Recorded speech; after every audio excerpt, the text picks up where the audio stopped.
Earth is full of predators. Some fly, some walk, some swim. They kill with teeth, with claws, with venom.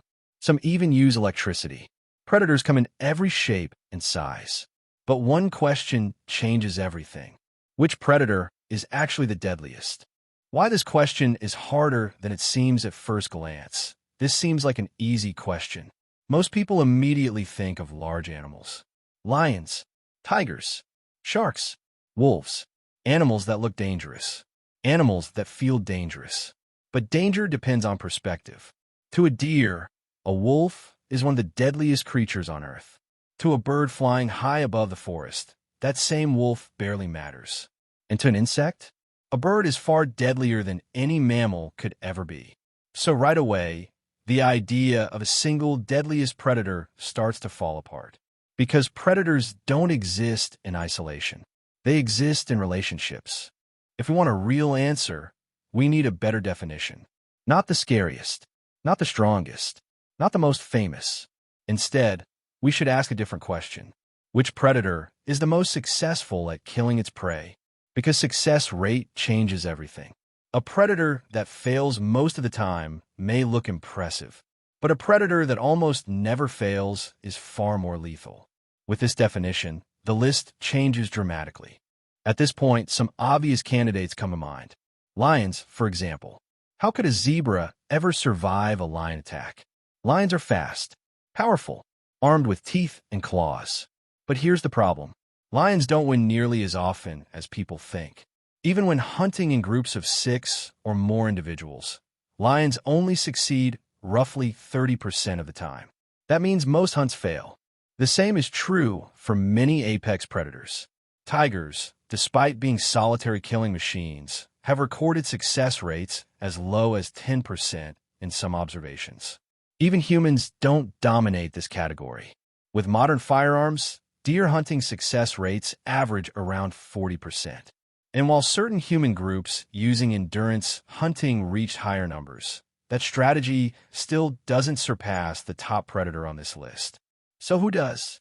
The unexpected answer, the most successful predator on Earth, is not a mammal. It isn't a reptile. It isn't a bird. It's an insect, the dragonfly. At first, this makes no sense. Dragonflies are harmless to humans. They don't sting. They don't inject venom. They don't attack people. In fact, there are no confirmed cases of a dragonfly ever killing a human directly. So how could they possibly be the deadliest predator? The answer lies in perspective. Dragonflies aren't dangerous to us, but to their prey. They are unstoppable. Dragonflies feed primarily on flying insects, mosquitoes, flies, moths, small aquatic animals like tadpoles and tiny fish, and they don't hunt occasionally. They hunt constantly. A single dragonfly can consume over 100 mosquitoes in a single day. That alone would be impressive. But the real shock comes from how they do it. When scientists studied dragonfly hunting behavior, they found something extraordinary.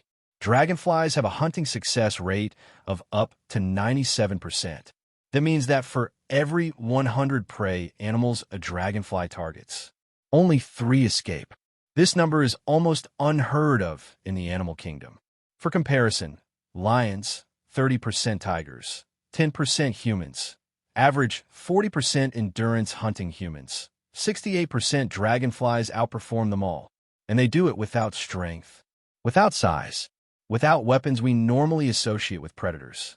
If mosquitoes could talk, you might expect endless stories of near escapes, close calls, lucky breaks, but there wouldn't be many, because dragonflies rarely miss.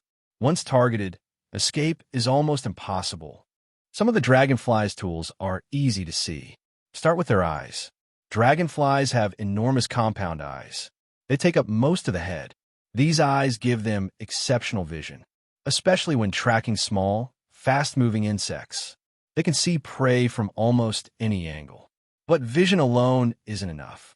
So dragonflies evolved something else. Dragonflies don't grab prey like other insects. Instead, their front legs are covered in stiff bristles.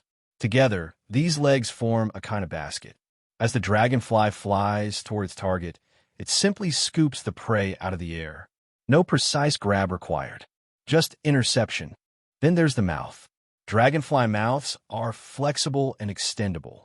They can protrude forward. They have serrated edges. This allows dragonflies to slice insects apart mid-flight. And while rare, some large dragonflies have even broken human skin. But the mouth is even more disturbing earlier in life. As juveniles, dragonflies live underwater, and their jaws are something else entirely. Young dragonflies can shoot their jaws outward like a retractable spear. Except this spear grabs prey and eats it. This mechanism alone would make them effective hunters, but it still doesn't explain their near-perfect success rate. All of these features help, but none of them explain why dragonflies outperform every other predator on Earth. The real answer lies elsewhere, in how they move, and how they think. Everything we've covered so far matters.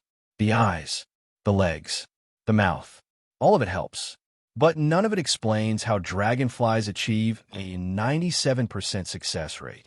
The real advantage begins with how dragonflies move through the air. Because in the sky, movement is everything. Most flying insects have one main pair of wings. Dragonflies have two, and not just two wings, two independent pairs. Each pair is powered by strong muscles. Each wing can move separately from the others.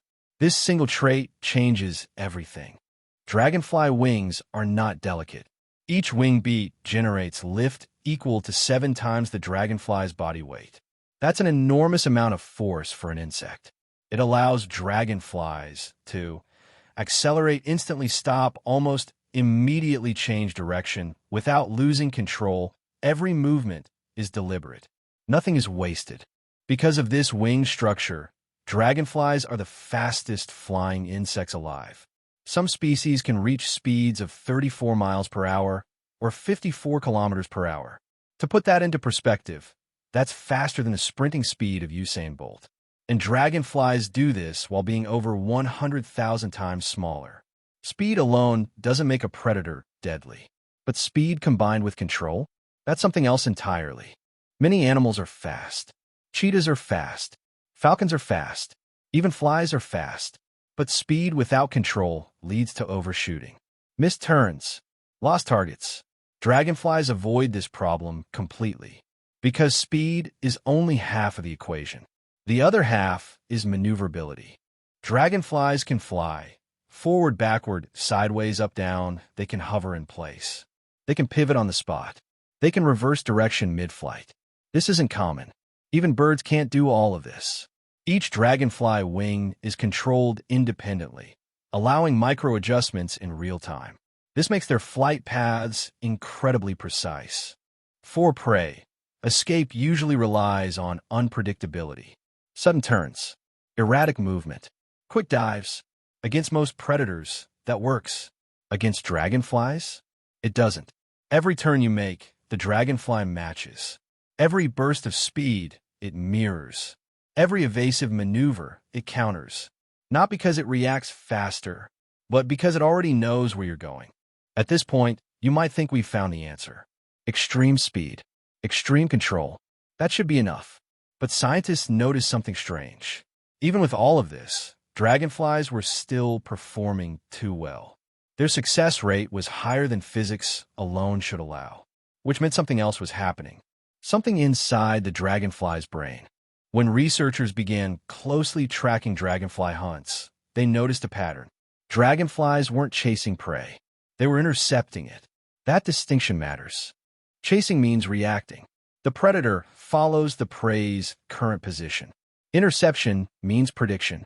The predator aims for where the prey will be, not where it is. Most predators can intercept occasionally. Dragonflies do it every time. In controlled experiments, scientists observed something shocking. Dragonflies consistently aimed for a 0.1 second ahead of their prey's current position. It didn't matter how fast the prey was moving. It didn't matter if it suddenly sped up or slowed down. The dragonfly always adjusted to stay 1 second ahead. Perfectly. It gets stranger. In some experiments, prey insects were temporarily hidden from view.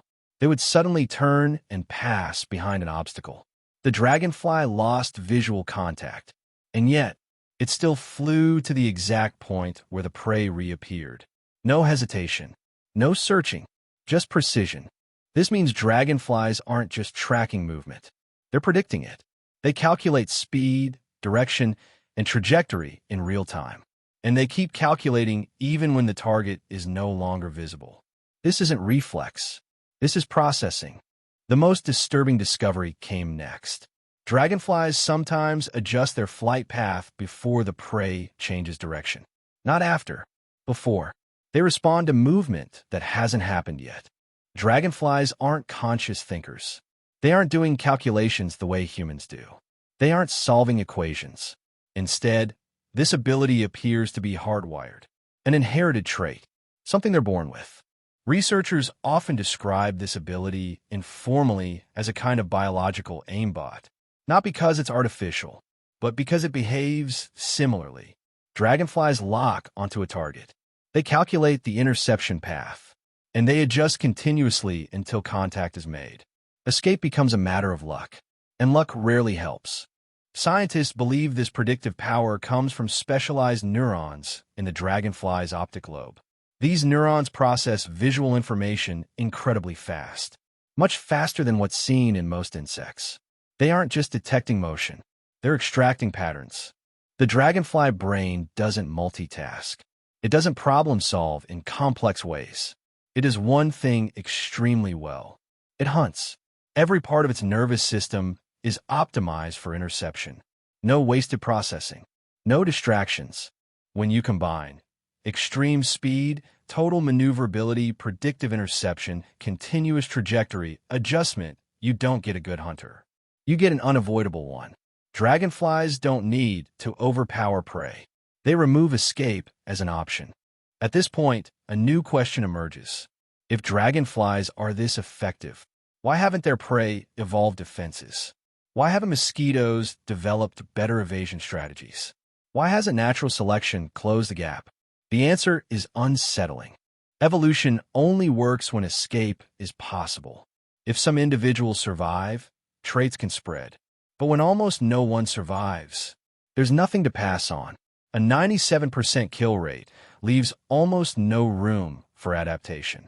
Dragonflies didn't just become good hunters. They became too good. Their prey doesn't fail because of bad luck. They fail because physics, biology, and prediction are stacked against them. There's no simple trait that fixes that. And this leads us to the final realization. Dragonflies aren't just deadly. They represent a rare evolutionary endpoint. A predator that has reached the upper limit of hunting efficiency. To understand why dragonflies are nearly unbeatable, we need to understand one simple principle. Reaction is always slower than prediction. Every predator that chases prey is reacting to the past, where the prey was a moment ago. Interception, on the other hand, aims for the future. Dragonflies don't ask, "Where's the prey now?" They ask, "Where will it be?" That single difference changes everything. Imagine throwing a ball to someone who is running. You don't throw it at where they are. You throw it ahead of them. If you throw it directly at them, you'll always miss. Dragonflies do this instinctively, perfectly, every time.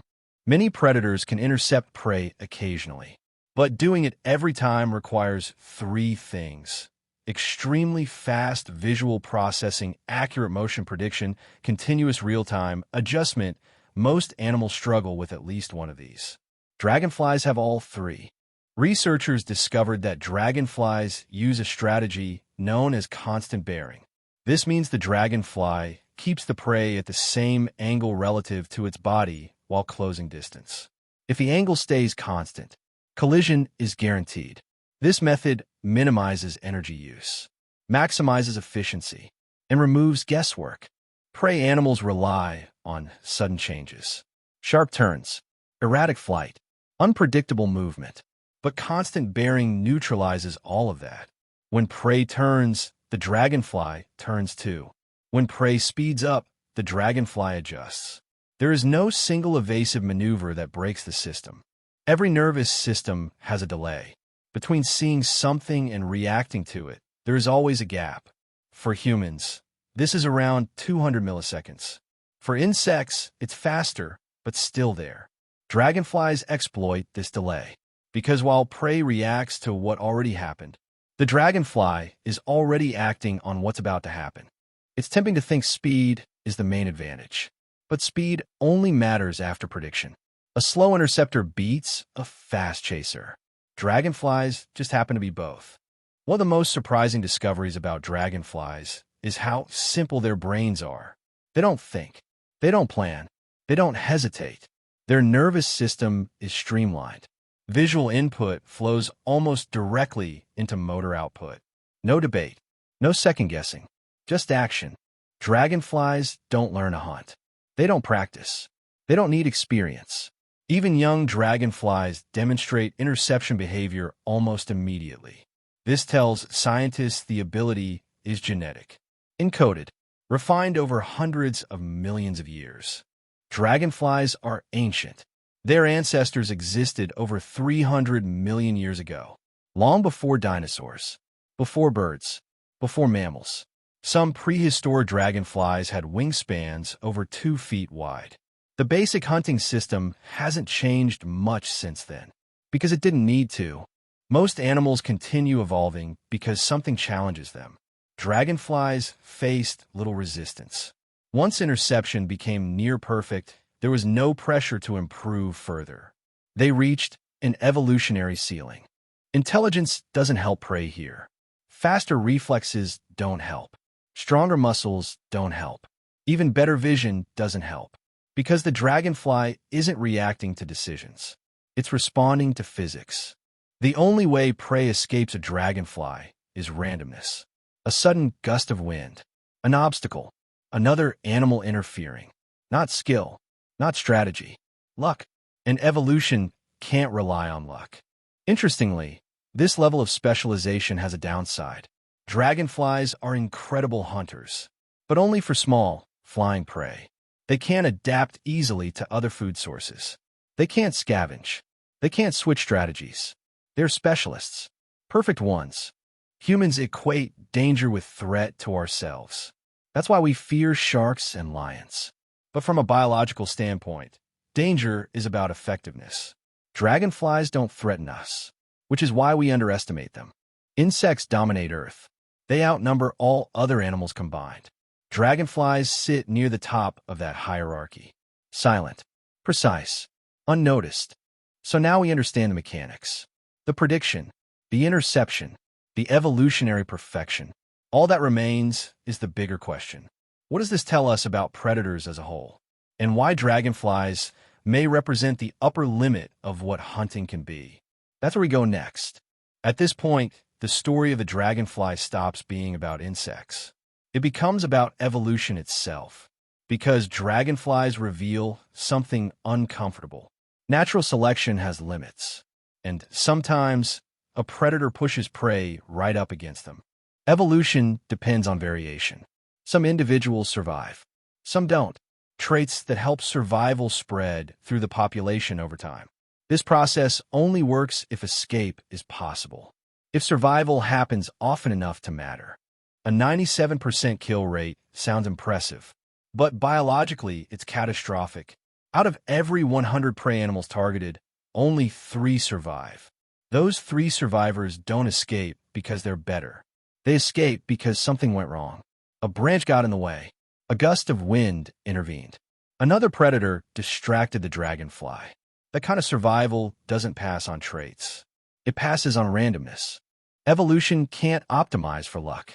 If escape isn't tied to speed, vision, or intelligence, there's nothing for natural selection to amplify. Dragonfly prey aren't failing because they're slow. They're failing because interception removes choice. You might think prey could evolve to become faster, but dragonflies don't chase. They intercept. Being faster only changes where interception occurs. The dragonfly adjusts, always 1 second ahead. Erratic movement helps against reactive predators. Zigzagging works against chasers. But dragonflies don't follow movement. They follow trajectories. Unpredictability doesn't confuse them. It just updates the calculation. This creates a strange imbalance. The predator improves. The prey can't respond. Eventually, evolution stalls. Not because prey stop evolving entirely, but because no simple adaptation changes the outcome. Most predator-prey relationships are arms races. Prey evolve better defenses. Predators evolve better offense. Over millions of years, this back and forth creates balance. Dragonflies ended that race early. They reached a solution that prey couldn't counter. Perfect strategies are dangerous. If conditions change, specialists struggle. Dragonflies succeeded because their environment stayed stable. Flying insects have existed for hundreds of millions of years. As long as prey flies, interception works. Dragonflies depend on open-air, clear visual tracking small flying prey. Take away any of these, and their advantage collapses. Dense fog, heavy rain, extreme cold. Dragonflies are unstoppable only within narrow conditions. This is the trade-off. Generalist predators survive change. Specialists dominate niches. Dragonflies chose dominance. Dragonflies show us the ceiling of biological performance. They demonstrate what happens when evolution pushes a system to its limit. No waste, no inefficiency, no unnecessary complexity, just function. Humans dominate through tools, weapons, technology, planning. Dragonflies dominate through embodiment. Their bodies are the weapon. Their brains are the strategy. Humans are generalists. We survive by adapting culturally, not biologically. Dragonflies survive by doing one thing better than anything else alive.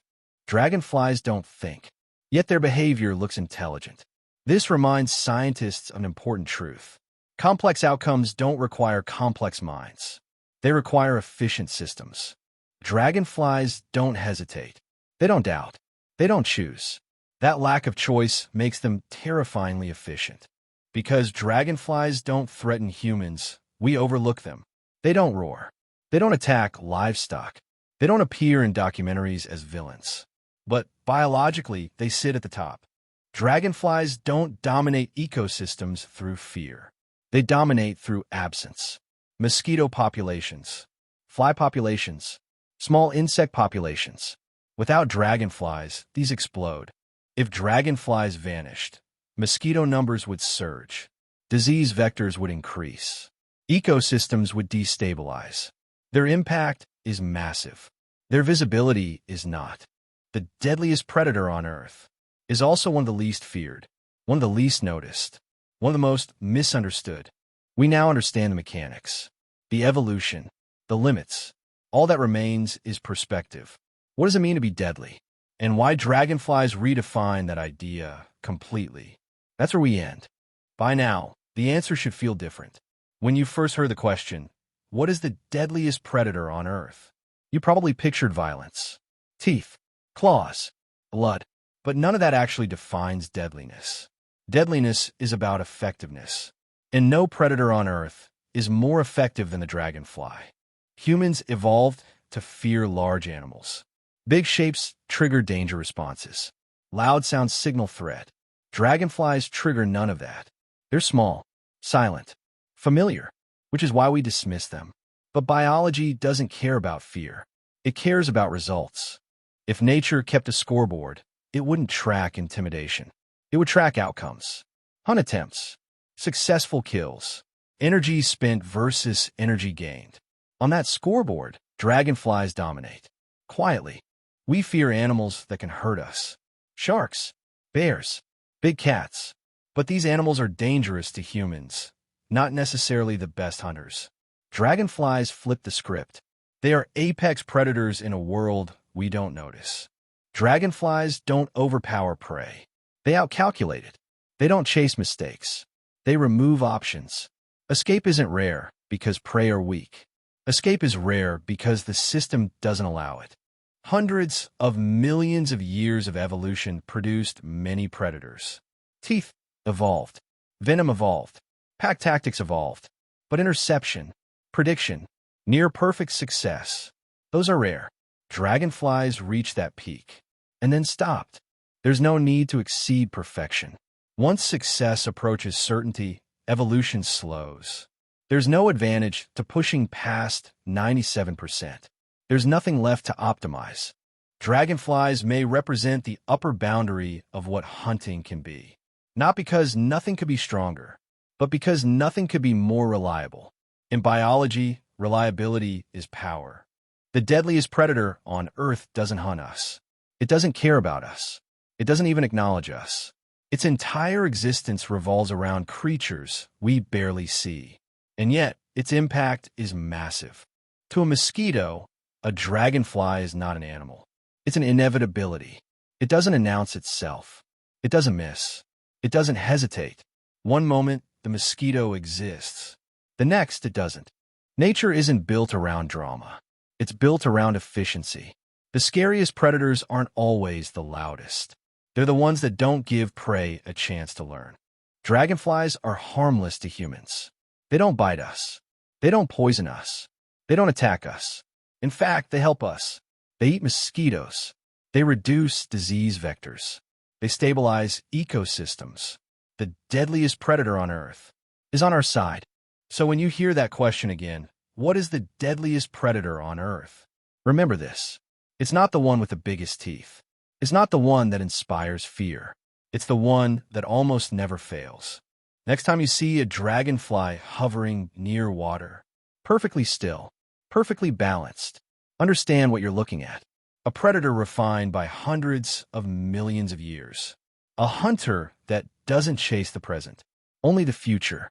Small doesn't mean harmless. Deadly doesn't mean violent. And perfection doesn't need to be loud.